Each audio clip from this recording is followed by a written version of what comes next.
Welcome to the Sporting Crypto podcast, where we talk to leaders in sports and Web3 about their journeys within this very strange world. And joining me on episode 3 is Preeti Shetty, CEO of Upshot System, and somehow still has time to be an advisor, mentor for various other things as well. Preeti, welcome to the show. Thank you for having me. Was that an accurate description of your day jobs and doings? Yes, I have a day job and lots of other side hustles, and basically I describe it as lots of juggling. Spinning plates. Always fun. Plates. Always fun. Why don't you begin by telling us a bit more about what your energy is mostly focused on these days?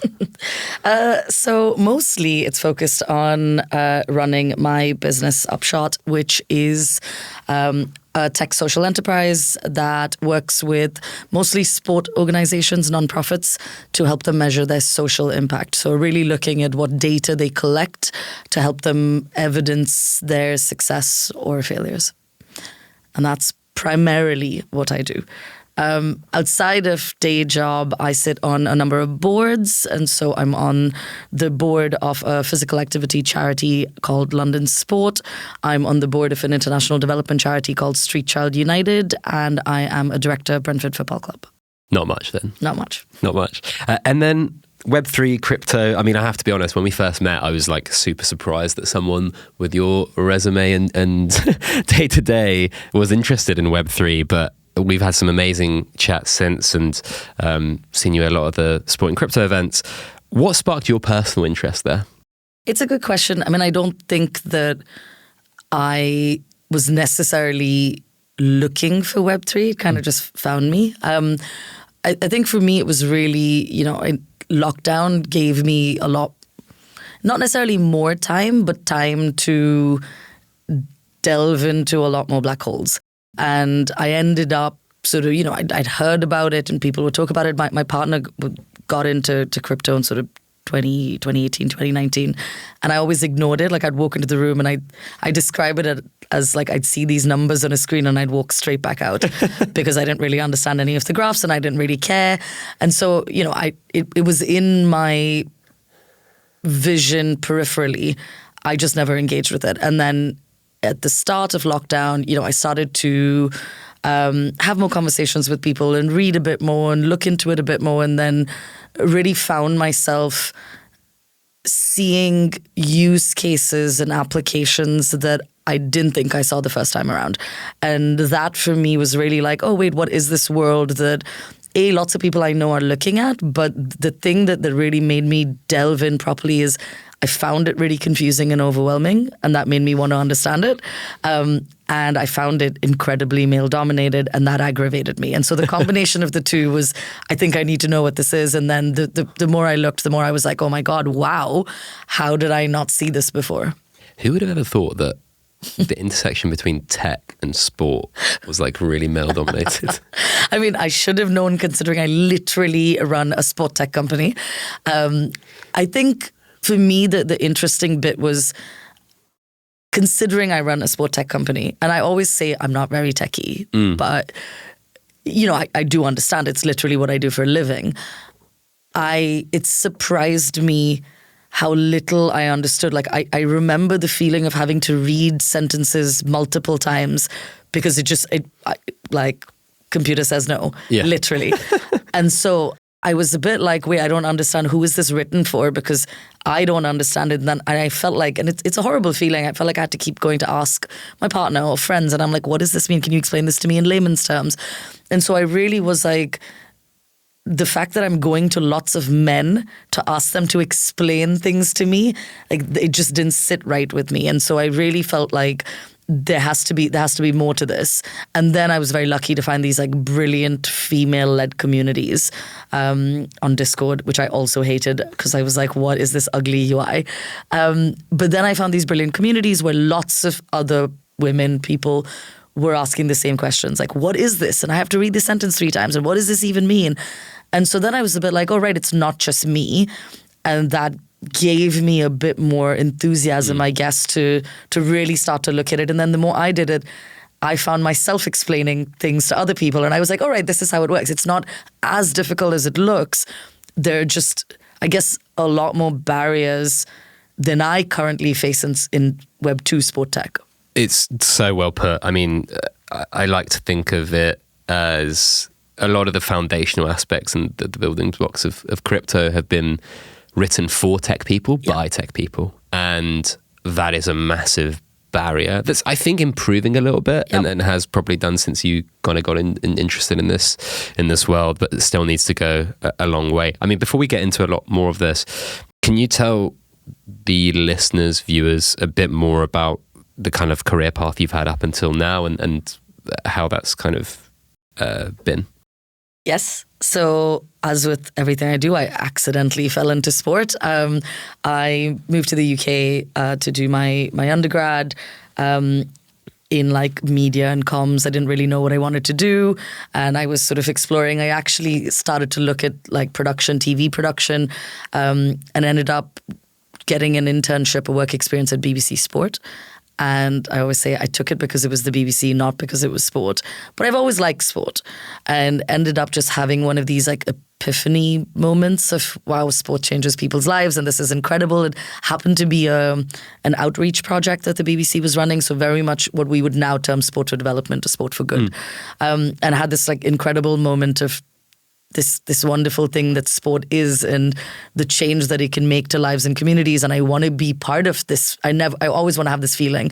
And so then I actively, decided then I wasn't going to do anything else ever again. And I never did anything else ever again. But I had to chase it a little bit. And, I started to look at, okay, well, what does the next job look like? And what does the next job look like? And ended up doing my master's and, was freelance for many years working for sport for development organizations all around the world, doing a bit of everything. So writing funding applications, helping with Marcoms, and really through that started to look at this impact space. Like, what is impact? What does it look like?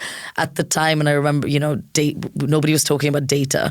It was very like soft and qual and photos and, smiling children, very comic relief, right? Like that was very much funders gave you some money and they wanted pretty pictures back. And that was starting to change. And I was really trying to understand where I could add value to this space and ended up doing my master's and really looking at research methods and starting to get into how do we prove it? Well, I think we can use data to prove it. And that's kind of where it all started. I ended up working at the Football Foundation for many years, for nearly a decade, where we built Upshot. And initially we built Upshot, which is basically an online impact measurement software, monitoring, evaluation, and learning software. So software as a service, and we license it to organizations, nonprofit mostly, to help them collect good, accurate data and then report back on whether they're achieving their outcomes or not. And so I was at the Football Foundation, started to then really look at, okay, I get the data side. I am now working on a tech product, and I didn't really know anything about building tech products. And so that was a massive learning curve for me around getting user feedback and testing and really trying to understand what it is we were building. We knew the sector really well, the sports sector, the grassroots sports sector, but trying to then bring the tech into it. And the foundation was an incredible place to work because they had money, which is always useful when you're building a tech product. But also they gave us room to experiment and grow and figure out our place in the market. And so I did that for a long time. And then a couple of 2 years ago, I bought Upshot from them, converted it to a social enterprise. And now we work with just over 1,400 organizations, helping them do social impact stuff. Quite some story. Amazing. I want to reel us back towards the Web3 stuff, because this is why we're here. Can you recall the first time you heard Web3 being muttered inside the walls of sports organizations you talk to? Yeah, I think about this a lot because I'm like, obviously I talk about Web3 so much more now. And I think it was probably 2019 Sorare Socios, that the in between of those two things, I think is when people were starting to mention it, but not in a meeting. It was like a thing that, some people would say in the back. Yeah, have you seen that thing? That thing in the background, but not as an active conversation and not to me. I think for me, the real moment of linking the two things much more closely together was Jake Nash at FC Norshaland or Right to Dream, who was a really good friend, and he and Lucy Mills and Dan Wood and I were in Barcelona together, and we were, talking about how we want to change the world of sport, as we always do, and sport as a tool for good, and how do you really make this different and better, and that's when we really started to look at, wait, okay, so we know there's these things out there, but that's so surface, and I've talked to you before about my issues with some of the socios type stuff. How do you make this meaningful? And that's really where we started to look at the applications of blockchain and do some research into, are there actually people that are looking at this beyond a game, beyond a way to make money? Yeah. Exactly. Which is really interesting. And I mean, you mentioned socios. We were on a panel together where we kind of discussed the holes in that proposition, and it remains to be seen which way they go. Yep. But I do think propositions like that have essentially painted the kind of intersection between this movement, technology, whatever you want to call it, and sport. I think for me, it just feels a little bit, even now, which surprises me, a few years into the sector talking about Web3, it still feels like it's a one-dimensional conversation. And that really surprises me, because I think we would have moved on. A lot has happened in the last few years. A lot has happened in the Web3 space. You would think the conversation would have moved on. And I don't know, at least from what I'm hearing, I don't feel like it has. It still feels very NFT heavy and still very much focused on its transaction. It's still very transactional. I think that kind of makes sense to some extent, right? Like if you think about the business models in sports organizations, like we're talking broadcasting, ticketing, and then we're talking merchandising and IP licensing, right? Yeah. And if we think about those four main categories as revenue drivers, like NFTs touch a lot of those. Pretty much, all of them, And if we think about, I always talk about this, right? Like football as a financial bubble. And we're seeing what's going on with PIF and the investment, and not to kind of sidetrack it, but when you get to a point where you're like, okay, now we can only make this much money from tickets a year because we have this many people in the stadium. We can sell more merchandise. How do we reach people globally, frictionlessly, with less overheads? Yes. Digital goods make total sense. Yes. Just the issue that the way they've been done so far has been pretty bad. Exactly, right? And I think, I do think Web3 is the answer to a lot of these things. And I do think it is a way to reach a way bigger audience than football clubs, especially smaller football clubs, the ones that don't have lots of money, or sports clubs generally. It is a great way for them to get this, to interact with this much wider audience. But I think because of how it started, and that, I think that's what I'm finding funny. It started badly. There was quite a lot of backlash. Nobody's changed the tone of voice. And that, I think, is a little bit silly. Yeah. Because I think there is a way to do this, which is, there are lots of benefits, but talk about the benefits to the fans, to the audience, before you talk about the benefits to yourself. The benefits to yourself, that's your internal conversation that you have in your boardrooms. That's like, this is why we should do it. Of course, it's a way to make additional money. Of course it is. Nobody's denying that. But it is also a way to be more efficient, to have better operational structures, to build better infrastructure, to improve the way we work as organizations. I think we need to be led by that. And that's why for me, like the stuff I really like is like the ticketing side of things. Everybody hates it. Everybody has a problem with it. It's never been brilliant. If this is a way to fix that, I think everybody would be on board. But now NFTs have such a bad rep and crypto has such a bad rep. I don't think people are going to see it like that. So how do we change the narrative, and how do we tell the story that we want to tell, which is this could be good for you and for us. And at the end of the day, fans do want things to be good for their clubs. Nobody's denying that. They just don't want to feel ripped off in the process, right? I think that the narrative thing is really interesting, but actually what I would argue is even more important is put stuff in the hands of consumers or fans that they know is inherently better for them, or they like it, or it's a service that they want to use. And the way you've done that might de facto be using Web3 or crypto. Like, I always point to the Reddit example, right? Like suddenly you've got 10 million people owning NFTs. It's all on chain. I always mention this. There's Reddit forums right now where people are bad-mouthing crypto and NFTs with NFT avatars, exactly. which is hilarious. Yeah, it is. Again, a bit strange, and from a regulatory perspective, from all that kind of thing. But it just shows that person hates the stuff, but liked that specific concept. But I think that you've hit the nail on the head. Just like with mobile phones and the internet, I don't need to know how it works. I don't need to know the ins and outs of it. I don't want to feel like I'm investing in it. I want to get the benefit. I want to be able to use it. And I think where this becomes really successful, and we will absolutely see it, when it's just seamlessly embedded into everything that we do. I mean, I went to a sport conference the other day, and the tickets were NFTs, and it was super simple. Not one person knew it though. Like nobody talked about it. People didn't necessarily know they were doing that, and they walked them through your wallet and everything else. That wasn't the point of it though. And because it wasn't the point, everybody did it. Every single person did it, and everyone was like, oh, that was so easy. Nobody was like, I got an NFT. Yeah.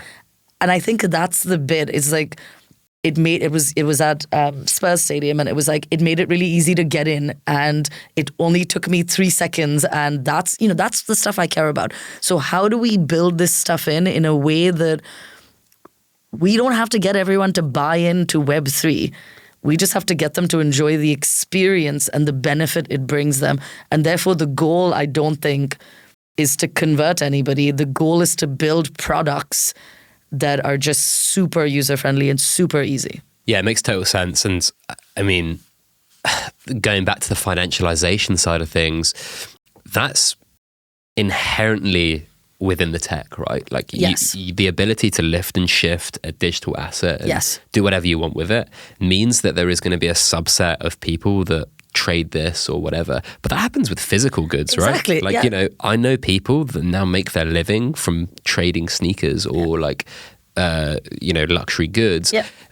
The issue is that instead of that being like 5 to 10% of this thing, it's like 80. Yeah. And that's a big issue. And I think the only way you go from 80 to like 5% of the use cases being centered around like trading, I think there's a few. Like one is regulatory. Yeah. 2 is like big brands, like activating with their big audiences. And 3 is like, when you can have a Apple or Google wallet on your phone seamlessly, like this stuff is going to be a lot easier to do, and brands are going to be like, okay, well, instead of having to do all this weird stuff with a non-custodial wallet or build our own, I'm just gonna, That's where I think it will kind of explode. But I wanted to touch on it again, rewinding slightly to the first feeling you had, and we mentioned, the social so rare, like they're that thing over there. Can you remember your feeling, or was it like just to brush that aside for a minute, and if it ever becomes important in my life, I'll pay attention to it more? I think in the beginning, it was that. I think it was like, oh, interesting. People I know and like are talking about it and thinking about it, and that's interesting. But I wasn't like, I don't think, especially at that point, I don't think I was like, oh my God. But for me, and I think that switch really happened, which is why I'm such a big proponent of the community.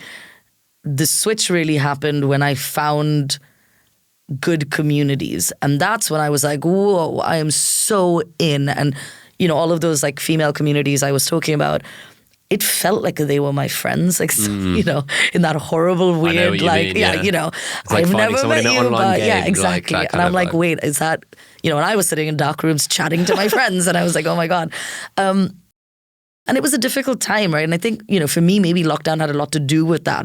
It was an isolating time. I was buying a business. I had no idea what I was doing. And suddenly there were all of these really great supportive people that were talking about really innovative things that I hadn't thought about before. And it was interesting, and it made me curious. And And I felt incredibly supported. And that, for me, that's always going to be the foundation of anything Web3 that works, is a brilliant community that, that teaches, that helps, that supports, and we found it in real life, right? Like I remember coming to one of your meetups in London, and I was like, there weren't that many women there, but I felt welcomed and valued, and I had a really good time. And I was like, it's that feeling. And I don't often have that feeling in sport or in tech. And so suddenly there was this like community that was giving me that. And that feeling I always remember. And that's the feeling that I want to take forward into any Web3 projects that I do. No, that's so well said. Since that kind of era of big checks, IP being sold for serious cash, I mean, there was reports yesterday, announcement that Candy Digital had merged with Palm Studios, another kind of NFT IP studio, basically 18 months after, or 24 months after raising 100 million at $1 billion valuation. And that world has gone. I really don't think it's coming back in the same way that it was. I really don't think we're going to see, crazy amounts of cash thrown at sports IP, which is going to force sports industry in itself to think differently about this, which I'm really excited about. But how have those conversations changed since the kind of, the crypto crash, but more like the macro environment as well, which has been really bad? The conversations have definitely changed. I think there was a bit of excitement, jump on the bandwagon, FOMO, all of that. It's like people are making some serious money through this. We should too. Like that's where, the early sport conversations that I was having were like, this is an opportunity. We need to capitalize on it soon. Now there's a lot more caution, and there's a lot, like, people are warier, but not in a bad way. Like I'm not hearing or seeing, and maybe, you surround yourself with who you want to, I guess. I'm not seeing people go, oh no, we're not touching that with a barge pole. They are going, we need to think this through. And we need a strategy. It needs to be considered. We need to understand why we're doing it. We need to figure out a plan. We need the right people. That's great. That's exactly what they should be doing. As with anything else, you don't launch into a new market without doing any thinking. And so I think the conversations are, this is here to stay in some way or the other. What we do with it, we might want to just stop and think for a second. That's also why I think you've seen a sudden pickup in the Web3 sports space of consultancies. Because where you've got people going, we need to think about it. You've got 50 consultants going, I'll help you think about it. And they go hand in hand, right? But I do think the conversations there are bits of this that aren't going to go, that will always be here. And I think there are bits that people have now sort of accepted. Metaverse, the fact that blockchain will be used in some way, at least in ticketing, if nothing else. NFTs for rewarding loyalty, that kind of thing. I think now that's like, yes, for sure. How we go about doing it, I think, is a bit more considered. Everyone knows we're going from point A to point B. Yes. Everyone now knows the direction of travel, which I really don't think was the case like 3 years ago. And that's really important. And actually, I'd say for 80% of the businesses, they'll realize that they'll only be on one part of this direction of travel. They won't have to touch all of it. And I think that's really important. That realization is super important because it's scary and overwhelming, as we talked about. Like even those of us that like it and are in it find it a bit much. And I think that realization for clubs, for rights holders, which is like, we don't have to do all of it. You don't need a Web3 department, and you don't have to do something in every area. Pick the one that will solve the problem that you have, or give you the most value, or give your fans the most value. That's the thing that you then go put all your eggs in. You know what I mean? And I think that realization has been comforting to people, where it's like, oh, okay, wait, we don't have to go do some big crazy thing. We can do little small, and the conversations I have with Brentford are, it doesn't need to be some big splashy thing. We're not doing it as a PR stunt. We might be using bits of blockchain technology to help us operationally. We might be using stuff to improve ticketing. We might be doing stuff, we're doing none of these, by the way, but these are all hypothetical. We might do stuff in the metaverse in this space. We need to be problem-led, right? What is it that we're trying to solve, rather than where can we use Web3? everywhere in our business. I don't think that is the answer. And then you might only end up doing two things, but those two things will be a game changer for your organization because you've thought it through. And internally, a lot of these orgs, the ones that don't have someone Web3 specific or a consultant, not plugging my services, where have you seen it land? Whose desk does it sit on at the moment? This is a great question because I think it's been quite mixed. Yeah. I've seen it sit within the kind of Marcom's sponsorship-y side quite a lot because partnerships market, revenue generation, right? But then equally, I've seen organizations where it's like with the IT person, and I'm like, what are you doing? What? Like, I've literally had a conversation where someone said, we were talking about this, and someone said, yeah, we're really interested. We just have a lot of IT projects going on right now. And I was like, this is not an IT because project. I had a conversation with someone yesterday, and I won't name the club for obvious reasons, but they were like, a lot of the conversations are now happening with our CTO. And I was like, that's interesting. That's interesting. It is interesting. And I think we are, and I can kind of see it, like it's digital innovation in some, but it's interesting because the risk with all of these things is that it sits in a weird silo somewhere, because I don't know if your partnerships team is thinking about efficiency in that side, or your playing department is thinking about. And I think in some sense, with anything like this, for it to work, you sort of need a bit more like working group style, a few people from different teams to go, what is it that we're trying to do here? How can it help us? But the first step has to be education. And we've just done it at Brentford. We lots of people have different levels of understanding, and we sort of said, can we all just do a Web3 101? What is it? Let's talk about the different bits, and let's just get we start on the same page. So then when we're talking about things, we all know what we mean. And so I did a little session with them, and Ben Mee joined us, which was lovely. And he talked about his experience and his interest in the Web3 space. And it was really well attended, and lots of people from lots of different departments showed up, and they were like, oh, some of them were like, wow, I'm fascinated. And some of them were like, yeah, not for me, but I learned something. But at least we've started with education. I do want to shift gears slightly. You're one of the most influential people in the women's game, if I may say so myself, from who I've met. And you're an advisor at Ready. I'd love you to tell the audience a little bit more about what Ready is.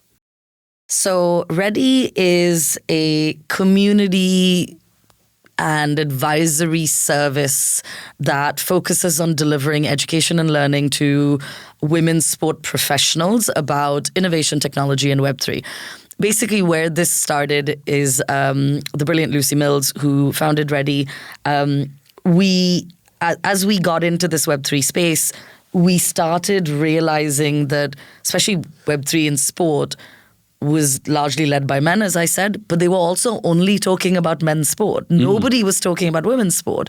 And so we wanted to create a space really where we could bring women or people that care about women's sport, they could be men, to come together and ignite a bit of a curiosity about Web3, a safe space for people to learn and ask those silly questions and really get involved with an experiment with Web3.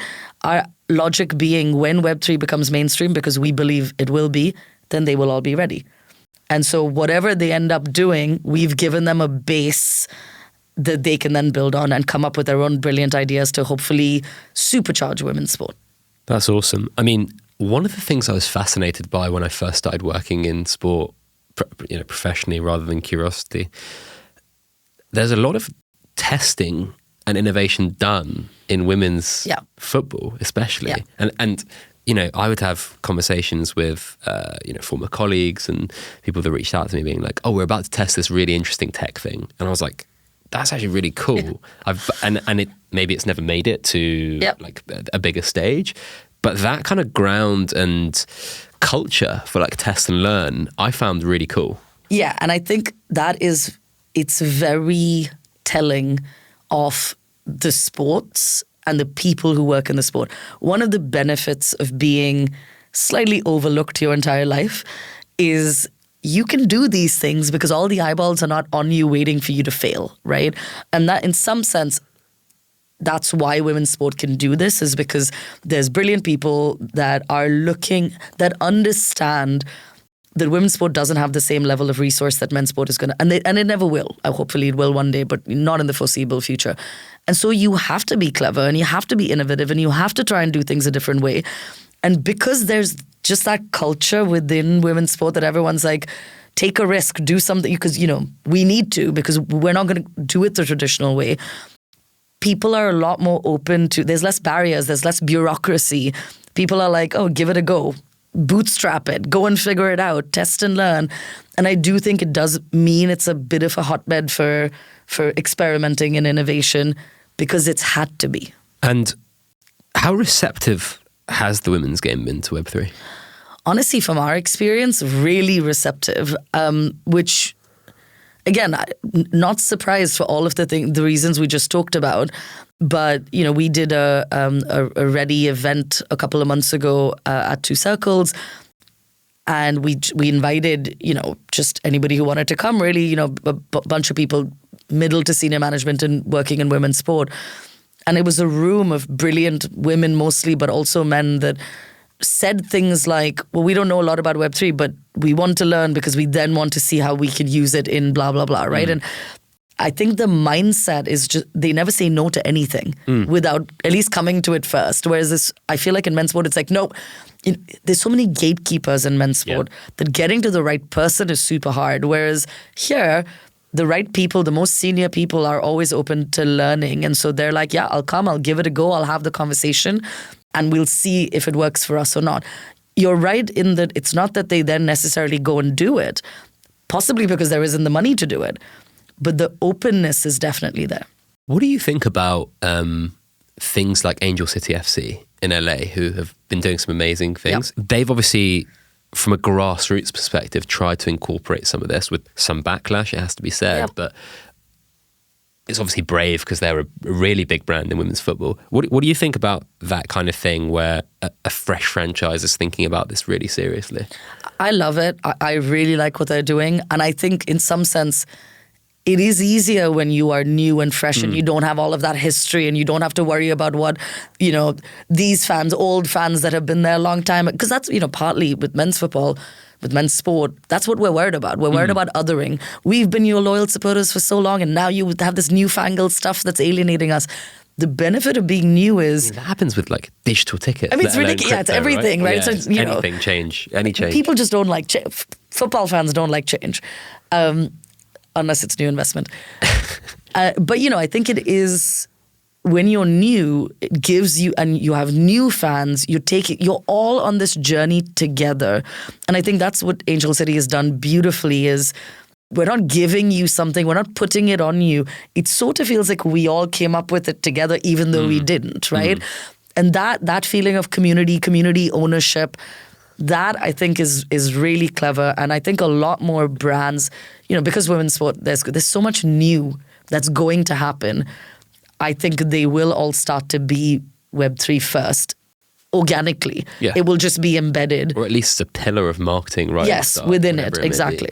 You know, just moving slightly adjacently to that, there's obviously been explosive growth in the popularity of women's football over the last 2 years, and I don't think that's going to stop. You know, World Cup this summer, and we're having record transfer fees and big moves within the English game, but also abroad. Angel City FC, as an example, you know, record viewership at the Euros. Like, there are the stats we could reel off forever, right? Do you think there's a risk that some of the kind of quote unquote bad we've seen in the kind of Web3 sports activities, like the much maligned and criticized that we've both criticized, could be repeated in the women's game if it's kind of overly commercialized? Yes. I think it's a massive risk. And I think as soon as, and we're already seeing it, as soon as people start to realize the potential, they all start coming in, right? And they all want a piece of this pie that they never wanted before. And with that comes massive offers of money, and with that comes all these ideas that didn't work over there, we're going to try and bring, and a lot of copy paste. Yeah. Oh, we did that here, let's do it over here. We did this sponsorship. Exactly, let's just do the same. We did this NFT drop. And that for me would be a real shame, and it does not work. And this is a completely different audience. It's a completely different product. We would all be doing ourselves a disservice if we tried to replicate men's football. That's not what this is.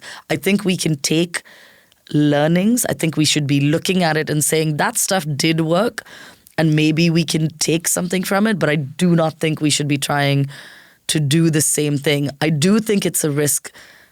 And for me, it kind of comes down to people. Who is working in the women's game? Because if it's the same people that are working in the men's game, then yeah, it will be exactly the same. And because that's all they know. Oh, you do sponsorship for the men's team. Can you also do it for the women's team? Well, they're just going to do what they've always done. And so we need new people. We need people with fresh perspectives from the outside, or people that really understand the women's game, to come in and say, this is a blank slate. We know the potential of Web3. We know the potential of women's sport, women's football. How do we do this completely differently in a way that is meaningful for our audience and doesn't alienate them like we've done with men?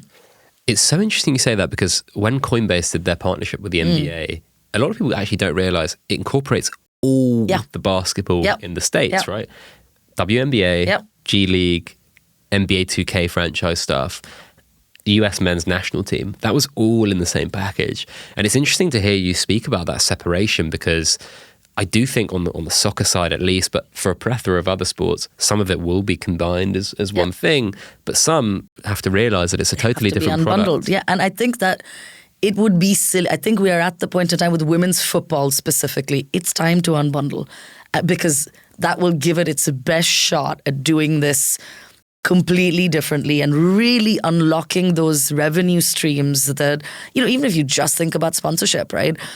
There are socially conscious brands out there that do not want to be associated with men's football. Yeah. But they would want to be associated with women's football if we can unbundle. And I think that's the same with Web3 brands, right? And it's really looking at this, but who, and that's partly why we built Ready, why we're building Ready. Who are these people? Who is advising them? Who are the people that are working on this? Because if you're expecting, again, they have much smaller budgets. If you're expecting the same sponsorship people to now have a big Web3 strategy plan, I don't think that's going to happen. And so do they know enough? And how do we support them to do it? I think that's fascinating, to be honest with you. I think there's such big potential, but also such big risk when something's on an exponential growth curve. And I do think that there is going to be that temptation, especially in like a down cycle for crypto specifically, where a lot of these brands are like, look, we could spend 20 million doing this, or we could maybe reach half as many people, but for a tenth of the cost. Yeah. And from a partnership perspective, and that tenth of the cost could be huge for someone in the women's game. 100%. So trying to balance that is difficult, right? And and it's going to be hard to say no. Yeah. Because it's, with all the best intentions in the world, there's going to be more and more money being offered that will help the women's game, and lots of good people that have worked for years, blood, sweat and tears to get to this point.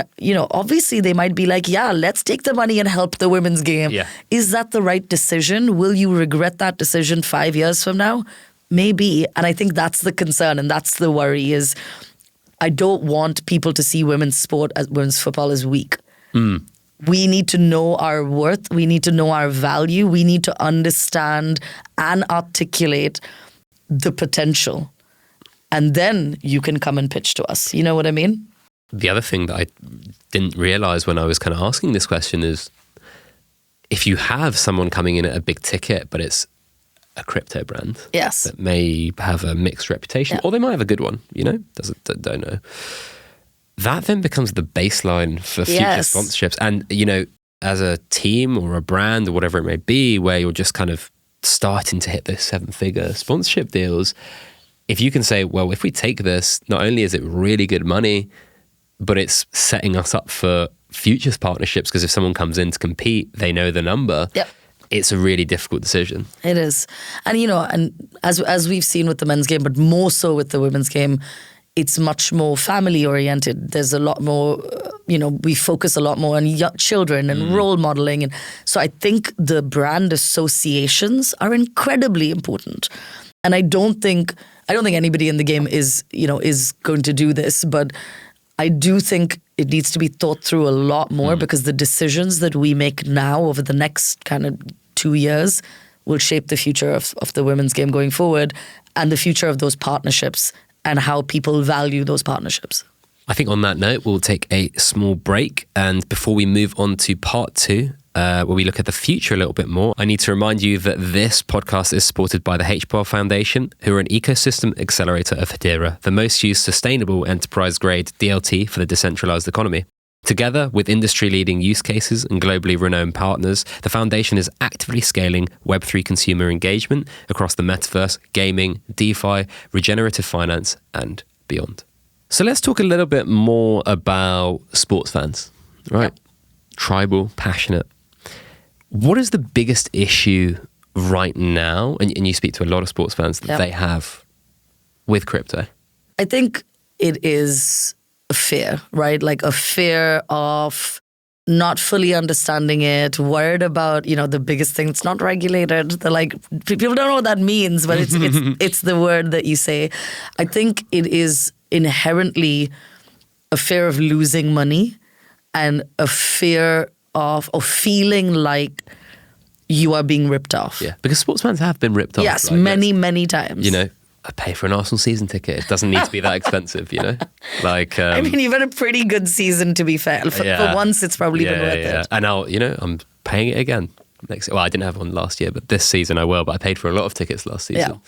Some over the odds, and I know I'm being ripped off, but I want to go. Yes, right. Yeah. And see, tickets don't have to be that expensive, right? We've seen it in Germany, where co-op models mean that they are limited, and a lot of other European countries.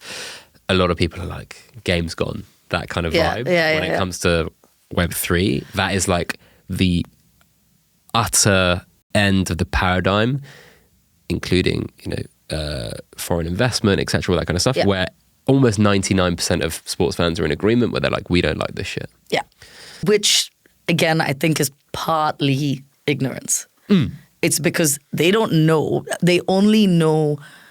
because we bundle everything, or they do bundle everything into one box, and it's like, we hate all of that. You don't hate all of it. You definitely don't hate all of it, but it's easier to just say, we don't like that. And I think that, it's a misconception. Again, it goes back to the optics and the narrative side of things, where I have some conversations with people where, they're talking about NFTs as a blanket thing. And I'm like, well, actually... you do realize like all NFTs mean is like owning something online. Yes. And it could be anything, but you've associated it with this one thing, whether it be Bored Apes or another NFT project or Socios or something else that is like they hate or sports fans hate. And that is forever now the tie. And it's hard to break that tie. It is. It's really hard to break that tie. And I think that's also, language is super important here. And because we're lumping everything, or people lump things all together, we say Web3, they hear crypto. And of course they're linked there. Of course, and the same with NFTs. It's not one thing.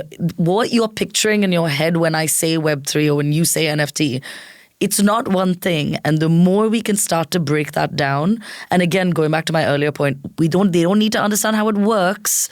The more we start to use easier, more accessible language, stop calling it NFTs. The more we start to talk about the benefit that, your digital ticket. Does it matter? I don't think anybody would be like, I hate digital tickets. They did in the beginning. But now they're like, actually, that's quite useful. Yeah. It's that kind of stuff, right? It's basically saying we're giving you new and interesting ways to do things that you want. You don't need to worry about the mechanism, and we need to stop linking it so closely to crypto all the time. But I'm not, and I don't know who is meant to change the narrative, because we're all saying it.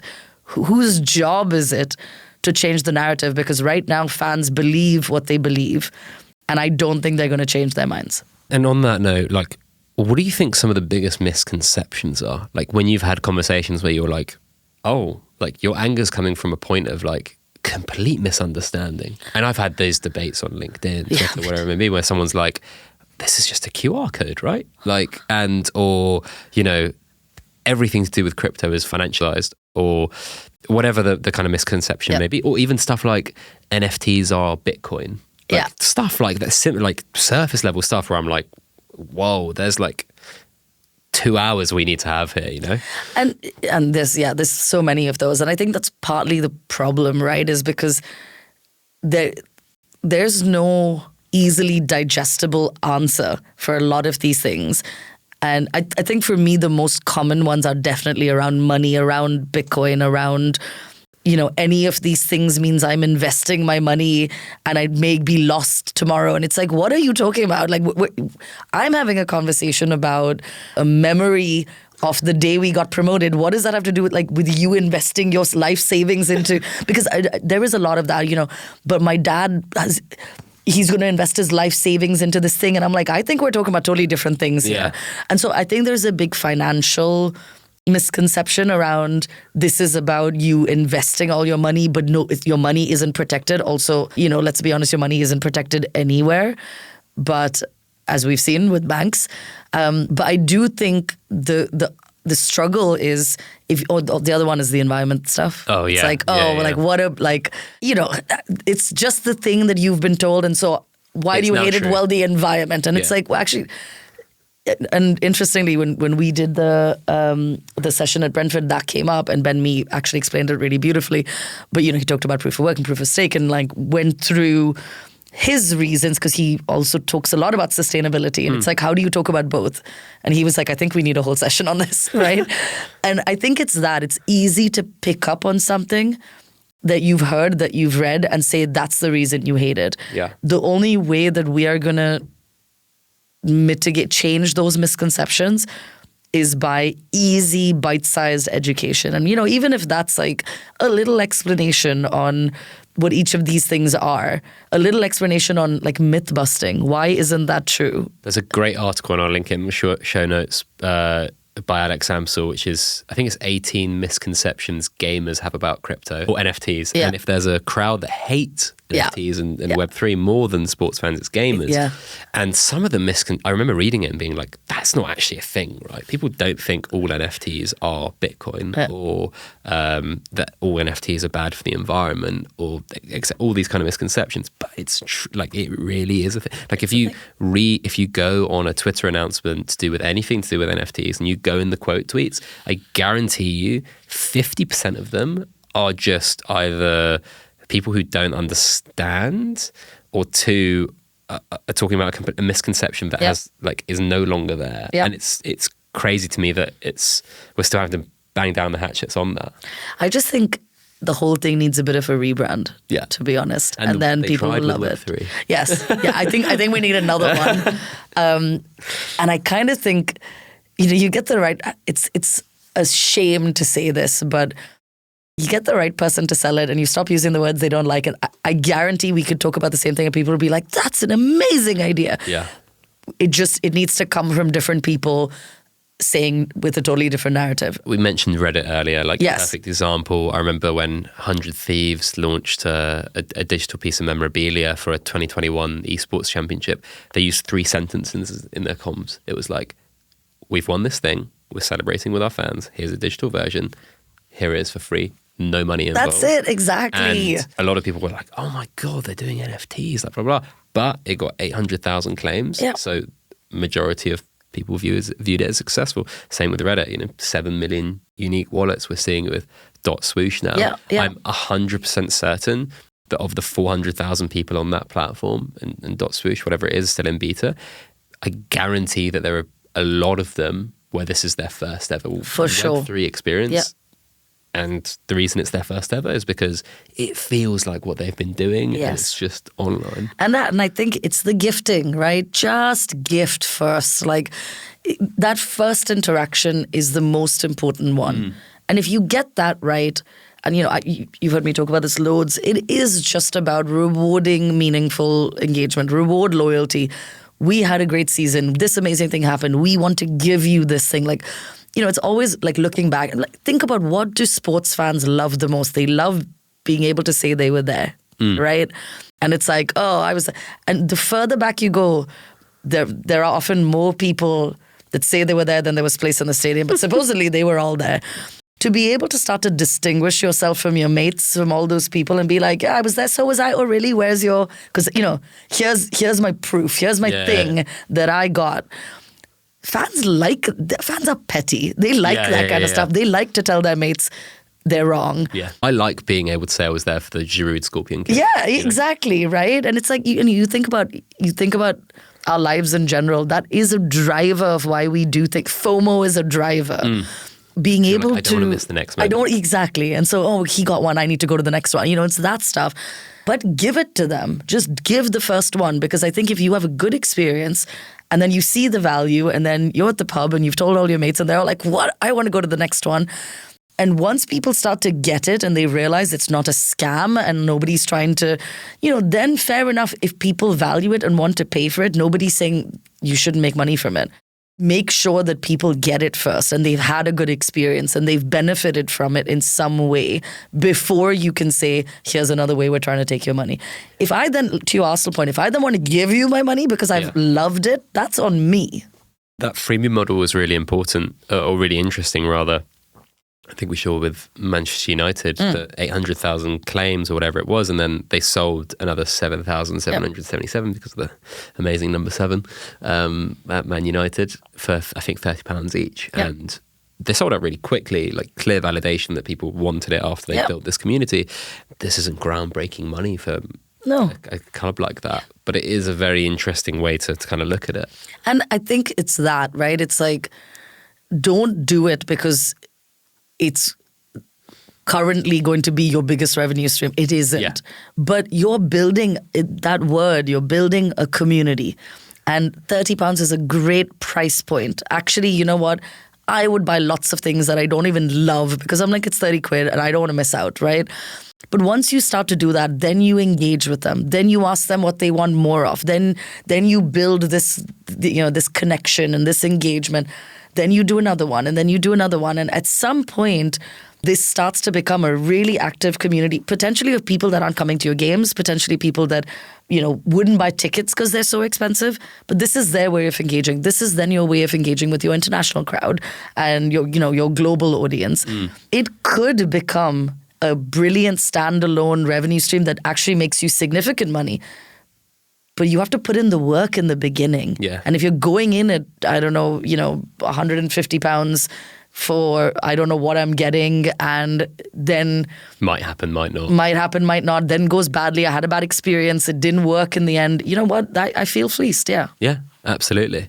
And also, there is this misconception that it's like, well, Nike have made $2 million.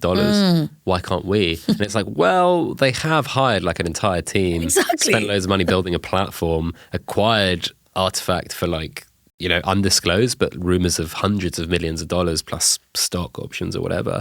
That's not like we're here to just play and make money. That's like we're investing. That's not your partnerships guy just doing a little thing on the side. Because at the big, going back 2 years, I had conversations with people where they were like, we've seen this artist make like $10 million from NFTs.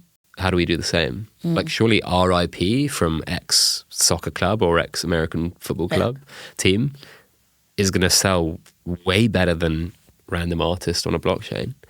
And that kind of complete misunderstanding of just how much work goes into getting to that thing. Yes. It's like, I've seen Picasso sell this for loads of money. Yeah. Like, why can't we do that? We're Walmart, that conversation's never happened, by the way. It would be a great conversation. It would be a really weird conversation, but like, we're like this huge brand. Like, surely we can just like slap our logo on it and make that stuff work. And it's that complete misunderstanding of like, to get from A to point B where you've made loads of money, the journey's like crazy. And that's why I like it, right? I feel like in Web 2, you can just throw a whole load of money at something and put your logo on something and maybe it works and maybe it doesn't. Look at shirt sales. How many shirts come out a year and the price increases every time? People still buy them. There's still demand. There is that. Your brand loyalty does extend quite far where people just buy any crap you put out. It does work. What I like about the Web3 space is it's not that simple, and we need you to work a little bit harder than that because we're giving you our money already. You want our money here? No, I want to see you work for it. You want our money online as well? Yeah, exactly. So now work for it, right? But I like the fact that just your brand alone isn't going to convince me to buy something. Because I can now interact with you in a whole different way, then interact with me. I want that. That's why I'm here. That's why I'm in these circles, is because I want a two-way relationship. If I wanted a one-way relationship, I could go to the club shop and I can buy the shirt, which is what most people do. But I want more than that. And so you can't just do the same thing where you're like, cool, here's a digital shirt, go buy that. No, I want more. And I feel like that's what maybe sports brands are not fully getting, is it could be amazing, but you have to invest time, money, effort, and resource into it. Absolutely. On another note, regulation. Hot topic globally now when it comes to Web3. And actually, it's touched sport in a big way, because if we look at some of the, and I've written about this, if you look at some of the lawsuits that have been filed in the US, crazily, from the Securities and Exchange Commission against Coinbase and Binance. And again, actually, like on the Binance front, I kind of understand potentially suing a company that doesn't have a headquarters. And there are, various other reasons we won't get into. Coinbase, obviously, big partner in the NBA. Binance, sponsor of like a plethora of clubs and teams and brands. Ronaldo, and then you also had Chili's and Flow named as one of the two tokens that were talked about as securities. We've had the NBA Top Shot lawsuit as well. There's a lot here. We've had So Rare coming to agreements with French gambling regulators. We've had French regulators trying to create a new system for digital assets because they've got their darlings like Ledger and So Rare. We've got the UK trying to be a crypto hub under Rishi Sunak. Who knows how well that will go. We've got Japan, Hong Kong, Singapore opening their doors at big rates. A16Z moving to the UK. There's some big tailwinds in the background, and sports, while it's not directly related, there has been backlash. There has been ASA rulings against my beloved Arsenal. There's been a lot of FCA warnings and change of rules in the way you advertise things, cooling off periods, etc., etc. How important is it that the next 18 months to 3 years, there are some frameworks that make it a lot easier for sports brands and these partnerships that happen to be, one, more legitimate, two, safer, and three, innovative enough to be interesting to the end consumer? I think that last point is probably the most crucial one for me. It's a balancing act. Yes, I think having clearer frameworks would help. I think, as with anything, when you talk about regulation, it's important. It will give people comfort. It's reassuring. It means, as someone that's trying to do their job, which side of the line you can stay on. The risk, though, is you overregulate, and then it's not interesting anymore for all of these brands, companies, organizations. Essentially in the States, right? Yes. As everyone's kind of talking about. Exactly. And so, I think we need to be careful. And sometimes I feel like, and the UK is a really good example, you say both things. We want to be a bit of a hub for crypto. Oh, but we need to be really careful about these things and go really hard on these things. Which one is it? Because what you're going to end up with, especially I think in countries like the US and the UK and France, especially in Europe, we're not going to get either side right. And so you end up in this bit of an in-between where it's like, I don't know if it's worth it for me to come and invest all my money here. Yeah. I'd rather go to somewhere, exactly, where things are a bit more clear, I guess. So yes, I think frameworks would be useful. Well, yes, I think it's important. You go where it's somewhere is more clear, or you go somewhere where it's more not gray. At all. Yes, and actually being in between is the worst bit to be. That's precisely. Controversially, there are loads of foundations and companies that are set up in territories that are very, very flexible, whether it be from a tax or regulatory perspective, and then there are some that are hosted and run in larger countries with bigger regulatory frameworks, but that are a lot more clear, whether it's Japan, Hong Kong, or Singapore. So I think it's weird because if you're in that middle bit, it's actually the hardest. It's the hardest, yeah. And, and I think we will see that more and more, right? It's like the countries need to decide where they want to be. And you know what? As with most things, they want to be on the side of the money, which is usually the answer to everything. And so I think by trying to appease there will be some sort of very light touch framework, which is like, we have one, but actually there's many ways around that one. And then we sit in that gray area rather than one or the other. Well, let's hope it's a little bit better than that. Yeah. I want to talk to you a bit about the future here. What are you most excited about when it comes to kind of this intersection in the future? So the thing I'm really, really excited about, self-sovereign identity. Like that is my, when I think about this, that's the thing that excites me the most. The ability for us as individuals or companies, but the individual side is what I'm really excited about, to have complete control over your own data and the ability to give it, monetize it, take it back. For me, it's a game changer. Because of what I do for a day job. And, we spend a lot of time, obviously, working with very sensitive personal data. And so I think about the risks all the time. I'm constantly thinking about data breaches and risks. And I'm thinking about who is doing what with the data. I'm thinking about the balance of power. Remember, I work in grassroots sport, right? And so often it is a charity that's working with young people, or older people, or vulnerable people. This notion that we've always had in the world, which I understand, we provide you with a service for free because we're a charity. You give us your data in return. There's something a bit off about that. Yeah. In order to help you. And it's so normalized, right? And it's normalized. And it's important, right? Obviously, we need your data because we need to know if we're helping the right people, that we can help you more. I advocate the benefits of this every day, but there is something a bit off about, you are in a difficult situation. I'm going to come in and help you. You give me all your data so I can help you better. There's something off about that. I love the idea of people governing that themselves a bit better. Now, it raises lots of questions around would they know what to do with it, blah, blah, blah. But for me, that's really exciting. I think from a sport perspective, from a kind of commercial sport perspective, it's also just like accessibility, right? And it's mobility. It's the number of things I'm signed up to, and the number of things I don't even know what, just to buy something, I sign up to 50,000 things. For me to just know and have control over that from a fan perspective, I think is extraordinary. From a club perspective, what it will give us to know that much more about a consumer, about a customer. Because right now, we know little bits and pieces and pockets. To know lots more about them so we can serve them better is super exciting. I've said this to a few people. Minting or buying an NFT is such a better user flow than buying a t-shirt. Oh my God. Sports. Yeah. It's crazy. Horrible. And that's not to say that Web3 is the answer there, but it does say a lot, whereby if you have control of your stuff online, whether it's data, online assets, whatever, plugging in and plugging out of systems, I think is pretty much a game changer. And I don't think people are going to realize that for a little while until some of the kind of plumbing is finalized, and then some of the applications on top are a lot better.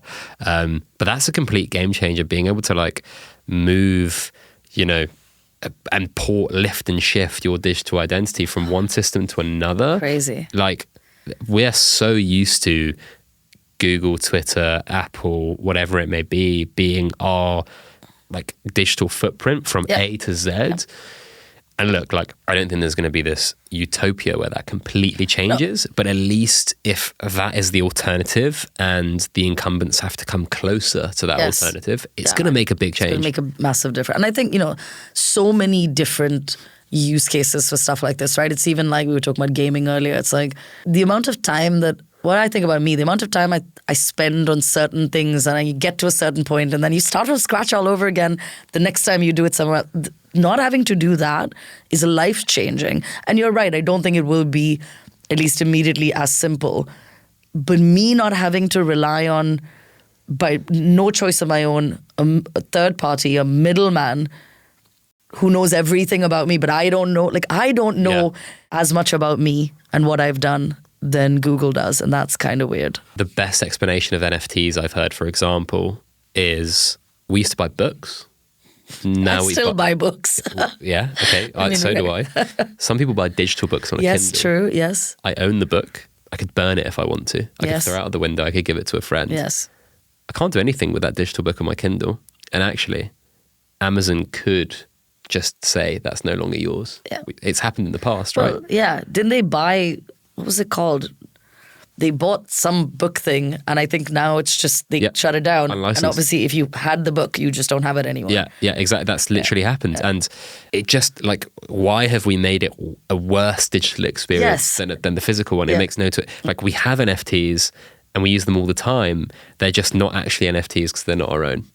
And it's like, it's such a weird thing to think about. But I want to get your hot take. What is, conversely, some of the things that are being overhyped that you don't think are going to have as big an impact on sport or broadly? You know, I think it is this notion of Web3 or crypto-owned sports teams. I know there's good examples. So Krause House, we were talking about this earlier. And Krause House is a really good example. And I'm actually fascinated. And, Linkstau is doing some good stuff. There are good examples. I feel like when I talk to people or when I'm like on these forums, everyone's like, let's buy Manchester United. Is that the goal? Like, I don't think that is the goal. And then you look at like the Crawley Town type situation. That's not anything. That's a guy who made his money from crypto who just bought a club. Yeah. They're not a Web3 club in any way other than he used his crypto money. And made some NFTs. It's not, that's not, and they're doing terribly and they've got, had loads of issues. That's not an example I want to follow. I just kind of think, for me, I don't think the goal should be buy big sports team. There are so many things already wrong with governance in our game that I would really like to look at how we can fix some of those things rather than bring another 100,000 people into this that are like, I just don't, obviously the idea, and like the Krause House example is a really good one because it's so much work has gone into the thinking through of the community and the treasury and the strategy and how to do it legitimately. How to do it, exactly. And I think that is a very different example. Whereas for me, what's overhyped, let's just buy a team. Let's just buy. It's always Manchester United. Even before they were on sale, that was the one, right? And I think that it frustrates me. I think we need to find better ways to fix up our governance problems in sport. We need better ways to fund teams. And I don't think the answer is let's get 100,000 random people to put some money in and then vote on who runs the club this week. Yeah, and actually, like, a lot of sports fans don't want that level of involvement. Like we a good example, fan-controlled football. Yes. Have announced that they're not coming back for the third season. Yes. Depending on when you're listening to this, it might have been 3 months ago or 3 weeks ago.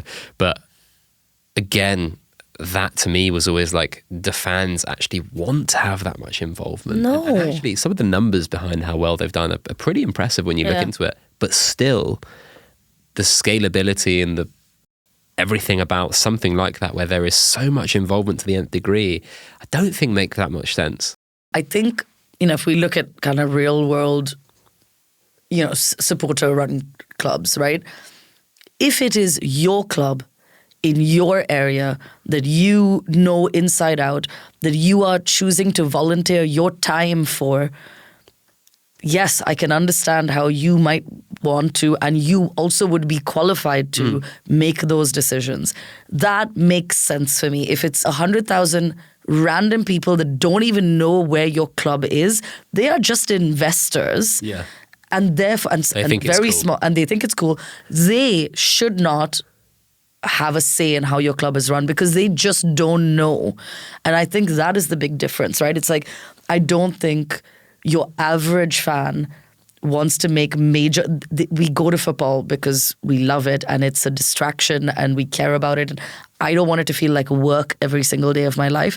And if I do, then I will either go work for a club or I will volunteer my time. There are people who do that and I respect them massively. Our game wouldn't run without those people.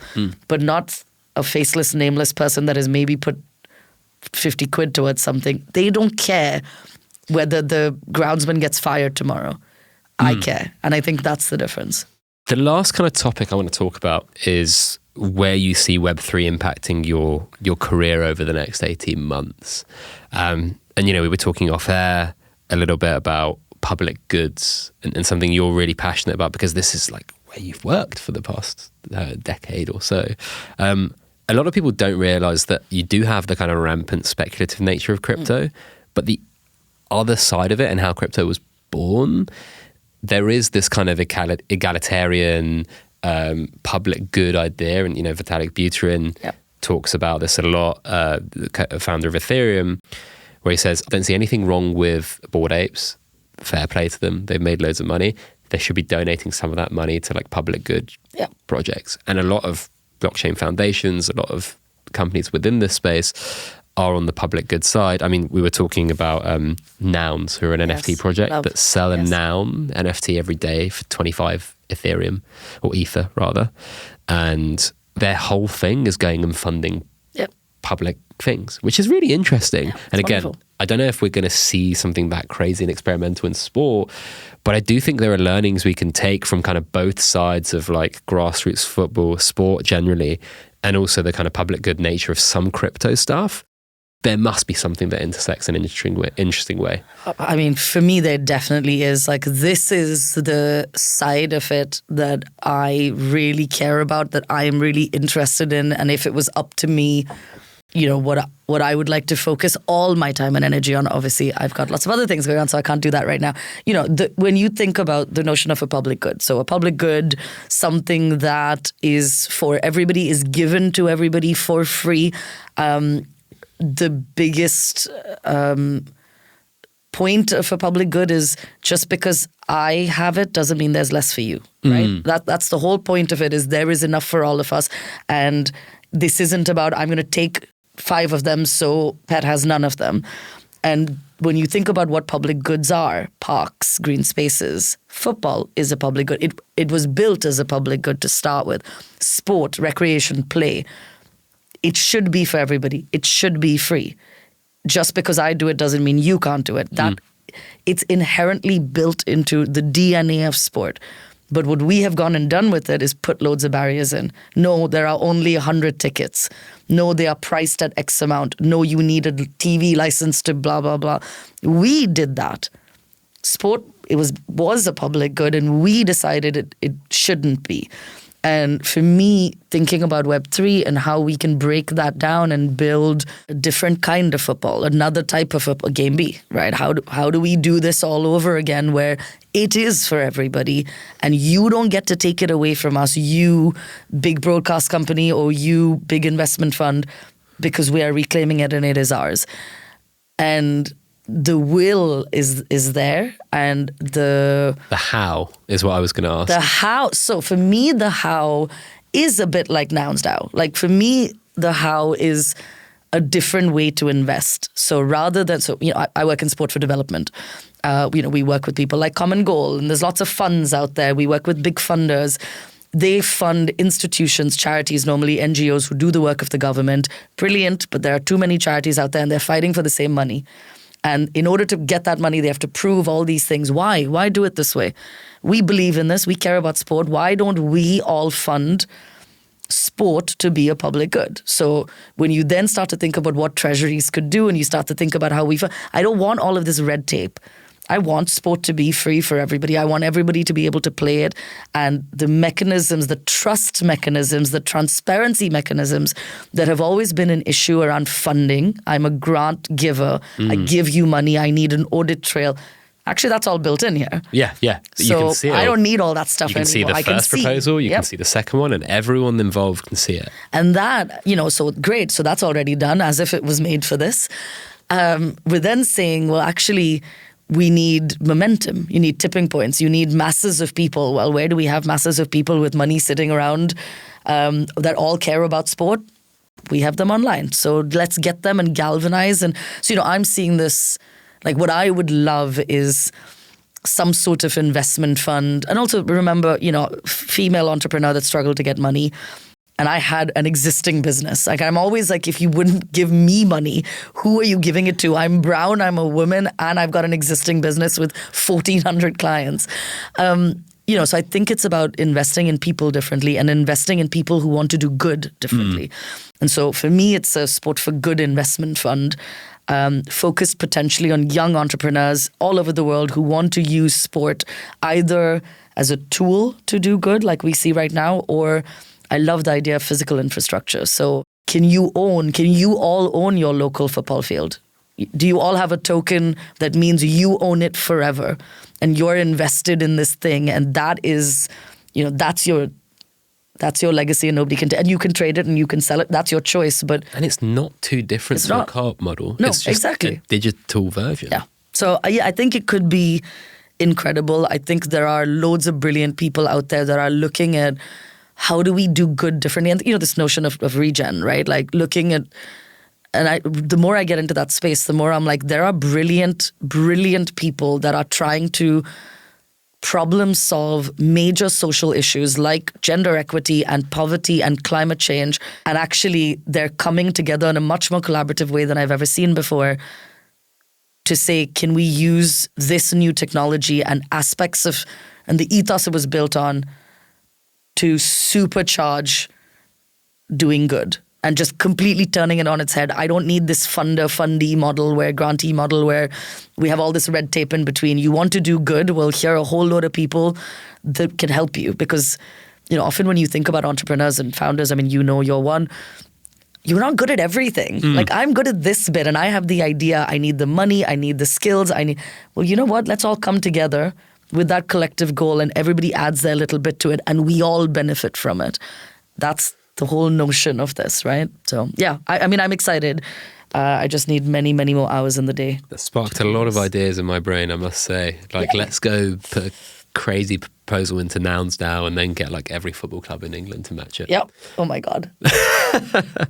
Well, listen, this was amazing. If you folks have been listening or watching the entire time, thank you very much. Preeti, where can people find out more about you and what you're doing? You can find me on Twitter at Preeti Sporty, and on Insta and on LinkedIn. And also you can find upshot.org.uk where you will see all my details. Amazing. You can find me at Pet Barisha on Twitter, PetBerisha, or Pet Barisha on LinkedIn. You can find Sporting Crypto on LinkedIn also, and _Sporting Crypto on Twitter. And if you haven't done so already, please subscribe to the newsletter, keeping you up to date on all things sport and Web3 every Monday. Please subscribe to the podcast if you haven't done so already, and leave us a review. Let us know what you think. And just remember that none of what we have said during this show is financial or business advice, and this content is for informational purposes only. Web3 is underpinned by crypto, and crypto is volatile, meaning you can lose money if you are buying these assets personally or as a business. Where we're recording right now in the UK, the majority of crypto asset companies are unregulated for now. Thanks very much once for listening or watching, whatever you're doing, and have a great day.